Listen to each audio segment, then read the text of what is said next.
Hi, my name is Rachel Collishaw. I'm a teacher and education specialist at Elections Canada. In this video, I'll be showing you how you can teach elections by the numbers.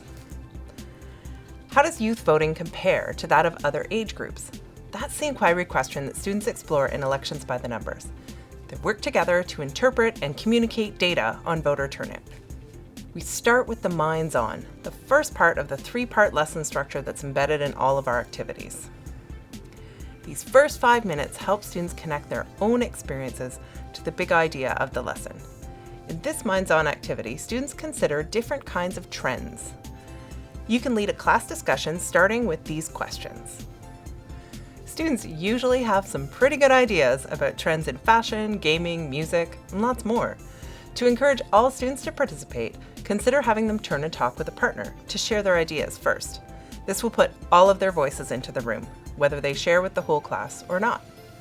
Now that they've thought a little bit about trends, we can introduce voting trends and get their ideas flowing. Once they've had another discussion about these questions, we can move into the activity part of the lesson and start by analyzing a graph. While this graph may look pretty simple, there's a lot to talk about here. For example, I can observe that the elections with the highest voter turnouts were in 1900, and then again in the late 1950s, and the lowest participation rates were in the early 2000s. Working in small groups, students can pull out a lot more information from this graph. You know your students and your own learning goals best, and those should help you to focus their discussion. Now that they've deconstructed a graph, it's time to introduce the next step in the activity. Give each small group the materials they will need.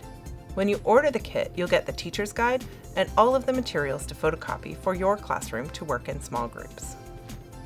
Ask students to examine and analyze the data table first.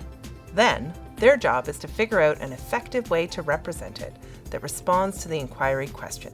How does youth voting compare to that of other age groups? To give them enough time to really dig in, we recommend about a half hour.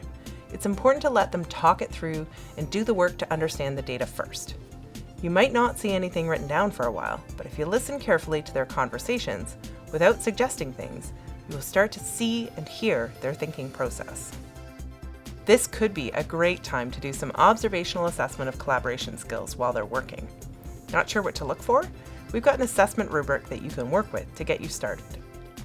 Students can work on any kind of representation that makes sense for your learning goals. Your curriculum is the guide here. This activity is so flexible, it can be used in a lot of different subject areas. In a math class, students can practice graphing using a real-life data set. In a language arts class, you can focus on understanding infographics. And of course, it's a great way to embed numeracy and literacy in any class. The goal here is that students create a concept, not a polished or finished product. Using a timer is a great way to help students stay on track and keep this goal in mind. Once all groups have got their representation ready, you can move into the consolidation phase of the lesson. Have students share their work with each other. You can give them these prompts to get started.